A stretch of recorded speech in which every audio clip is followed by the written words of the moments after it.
Oke, kita lanjut lagi nih. Di episode 1 kita udah kenalan sama apa itu saham. Terus di episode 2 kita udah belajar cara milih saham yang perusahaannya bagus. Nah sekarang muncul pertanyaan pamungkasnya. Udah dapat saham inceran, tapi belinya kapan? Dan yang lebih penting lagi, kalau udah punya, jualnya kapan? Ini nih pertanyaan sejuta umat yang sering bikin investor pemula galau. Tenang, hari ini kita bakal bedah tuntas. Tapi sebelum kita melangkah lebih jauh, saya mau jujur-jujuran dulu ya.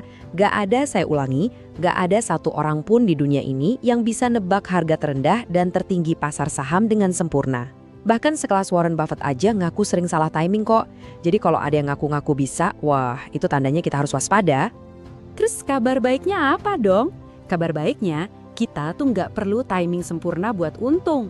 Yang kita butuhin itu cuma dua hal. Rencana yang jelas dan disiplin buat jalanin rencana itu. Gini deh analoginya, kita kan nggak tahu persis jam berapa hujan bakal turun. Tapi kalau langit udah mendung banget, bawa payung itu keputusan yang cerdas kan? Nah, di saham juga gitu.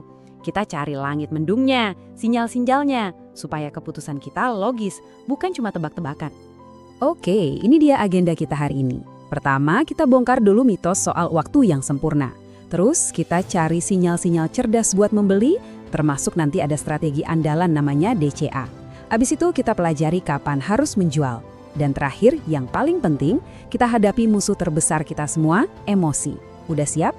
Yuk kita mulai. Bagian pertama, kita luruskan dulu cara berpikirnya. Soalnya ngejar momen emas, beli pas di harga paling bawah dan jual di harga paling atas, itu ibarat mimpi di siang bolong.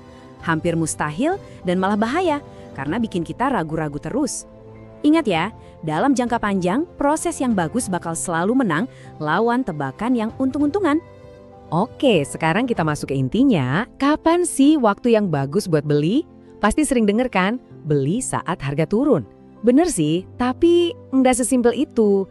Kita harus pinter-pinter bedain mana harga turun yang jadi diskon beneran, mana yang ternyata jebakan Batman. Terus gimana cara bedainnya? Gini, ada dua jenis penurunan. Yang pertama namanya koreksi sehat. Ini tuh waktu saham bagus, harganya turun gara-gara pasar lagi panik aja, bukan karena perusahaannya kenapa-kenapa. Nah, ini peluang. Yang kedua, penurunan karena fundamentalnya memburuk. Misalnya labanya anjlok atau kena kasus. Nah, yang ini bukan diskon, tapi tanda bahaya. Gampangnya gini deh, kalau Indomie tiba-tiba diskon gede pas Harbolnas, kita pasti borong kan? Beda cerita kalau diskonnya karena ada isu keamanan pangan, pasti kita hindari. Paham ya bedanya? Nah, ini dia pertanyaan jebakan berikutnya. Misal ada saham harganya turun dari 5.000 jadi 4.000. Apakah itu artinya udah pasti murah dan layak beli? Tunggu dulu. Harga yang lebih rendah belum tentu berarti murah loh. Disinilah konsep valuasi jadi penting banget. Murah itu bukan dibandingin sama harga kemarin, tapi dibandingin sama nilai asli perusahaannya. Saham yang harganya 4.000, tapi rasio PI-nya masih 30 kali, bisa jadi masih kemahalan. Sebaliknya, saham yang harganya 10.000, tapi PI-nya cuma 8 kali, itu bisa jadi murah banget. Jadi kuncinya satu, selalu cek valuasinya. Jangan cuma lihat label harganya. Selain cek kesehatan perusahaan, kita juga bisa loh ngintip mood pasar pakai analisis teknikal. Ini sifatnya sinyal tambahan aja ya, bukan yang utama. Anggap aja ini kayak lampu kuning dari pasar. Contohnya, kalau indikator kayak RSI ada di bawah 30, itu artinya sahamnya udah diobral habis-habisan dan ada kemungkinan mantul ke atas. Atau kalau muncul pola lilin hammer setelah harga turun terus. Nah, ini semua itu alat bantu buat konfirmasi analisis kita, bukan bola kristal buat ngeramal masa depan ya. Nah, kalau dari tadi ngerasa, aduh kok rumit banget ya, tenang. Ada satu strategi sakti yang cocok banget buat pemula dan jadi andalan investor jangka panjang. Namanya dollar cost averaging atau kita sebut aja DCA. Ini dia jurus pamungkas anti galau soal timing. Konsepnya super simple. Anggap aja kayak kamu nabung rutin.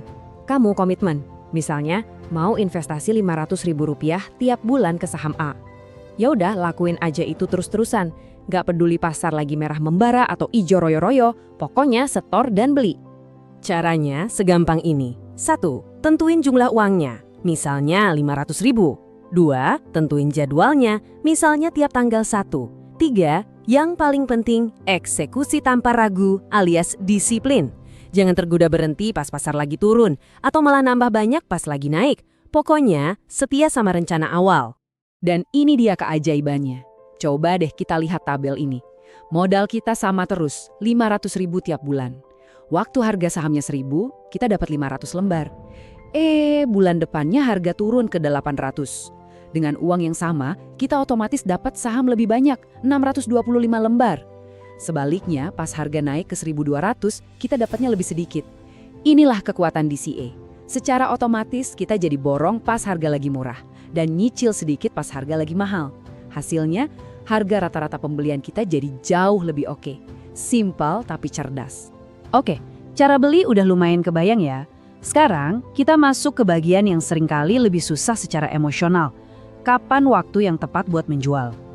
Nah, menjual ini ada 2 skenario utama. Ambil untung atau rela rugi. Tolong perhatikan slide ini baik-baik. Ini penting banget. Alasan jual yang baik itu selalu pakai otak, pakai data. Misalnya, perusahaannya jadi jelek atau harganya udah kemahalan banget. Nah, sebaliknya, alasan yang buruk itu biasanya pakai perasaan. Panik karena harga turun dikit, ikut-ikutan teman, atau kena gosip sesaat. Ingat, keputusan investasi yang didasari kepanikan hampir selalu jadi keputusan yang salah. Oke, kita bahas take profit atau ambil untung. Ini ada seninya, dan kuncinya ada di kata sebelum. Target keuntungan itu harusnya udah kita tentuin di kepala, bahkan sebelum kita klik tombol buy. Inilah yang bedain investor profesional dengan penjudi. Investor itu punya rencana, penjudi cuma punya harapan. Terus, gimana cara nentuin targetnya? Ada beberapa cara. Bisa pakai target persentase, misalnya pokoknya kalau udah untung 20% saya jual. Bisa juga pakai analisis teknikal. Jual pas harga dekat tembok atas atau resistance, atau kalau indikator RSI nunjukin udah overbought, artinya udah kebanyakan yang beli dan rawan turun. Atau buat investor fundamental, jualnya pas valuasi sahamnya udah dianggap nggak masuk akal lagi. Sekarang kita ngomongin yang agak pahit ya, namanya cut loss. Ini adalah tindakan paling krusial dalam manajemen risiko.